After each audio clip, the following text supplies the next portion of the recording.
O te whaatalo whātu I lau whaafonga angaile nei fo I tae au mā lole soifua manuia, usimai alo whaafonga o Tālala Radio Samoa. Tō mua atu I tālole nei fo I asonga fua.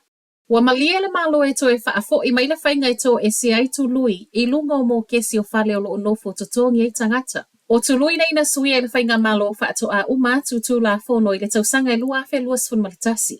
Peita I whaamaonia mai e le minister langolango tupe maua David Seymour. O leo le au o maile fesoa soani mō tangata e ana whale o loo nofo totongi e tangata po o landlords whaapea I mai lato. Leo loo nofo totongi po tenants. O lea suinga e mawhai ai ona toe to e sea tupe alu I tului. Leo le ato e amata whaatanga maile ulua I aso le masina a sau. Ma o le ama whai ona toe talo sanga le valu sa fulu pasene. O tupe alu I tului ai whaato ama whai ona maua uma leo whainga mai le aso mua o aperilo le tausanga a sau ma wha awa wailava. Whai mai Seymour, o tau nei o loo tutongi e tangata e ana whale nofo tutongi, ua lato toe pāsia nga I tangata, leo loo nofo tutongi I whale, ma ua atili tau ngata ai tau o whale o loo tutongi. O se tasile neo polo misel whainga malo fōna whai mai ai, I le tausanga tālu ai.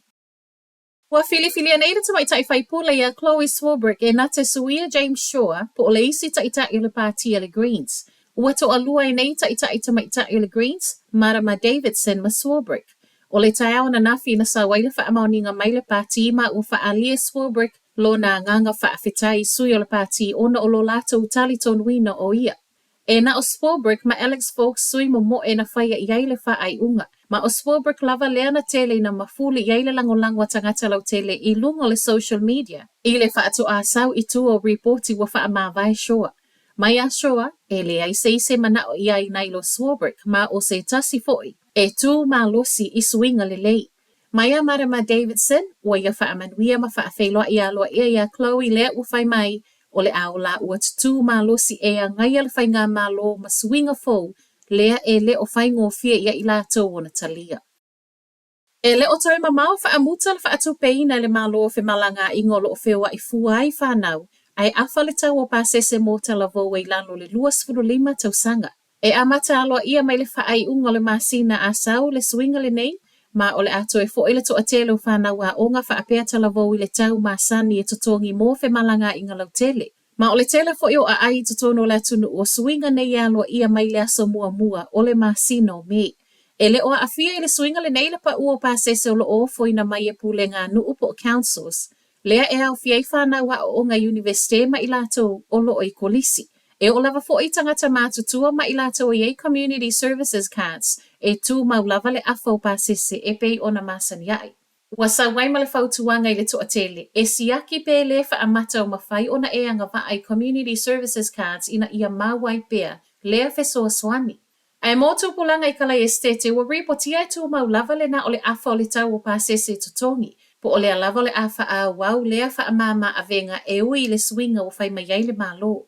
O le paketu le lua afe lua sfultolu I lalo le whainga malo le Labour. Leo lo o whiwa I fuai nei whanau I lalo le sfultolu tausanga wha o ngā ina whe malanga I ngā lauteli. Ai na o le afo le tau o pāsese totongi le sfultolu. E o atu I le lua sfulfa tausanga. I le telo a ai totono ni usila, o le lava o to e fo I le to o telo tangata whiwa I wha o ngā ina au na ngā pasi. E pei ona sa iai ai ele I o maile koviti. E tu sa malifai tau se lau wafe whanau whaapea tupulanga talavolo o wha o ngā ina au na ngā pasi, train whaapea wa a whiwa I le sami, leo le a fia I le suinga ua wha ailua mai. Ngā o ia le isi fo I pampeni sini au kilani sautea na nafi.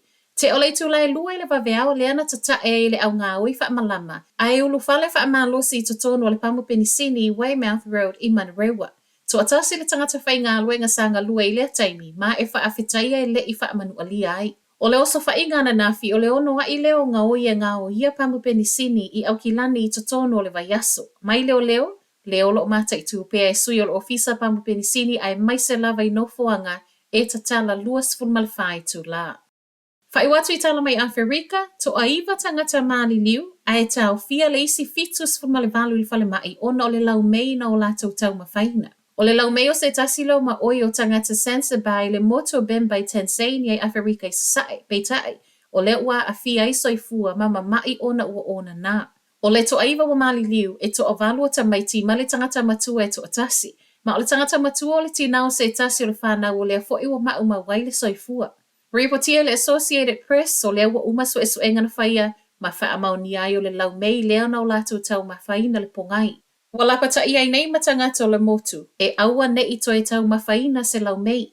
E le fou le i pemba o lea fo'i na mali liu le isi to a fitu i le masino o Novema i le lua fe luas fumatasi ai tau fia le isi to a tolu i le fale mai ona lava o le mea e tasi. Talanalo Radio Samoa, manuia le nei tai au.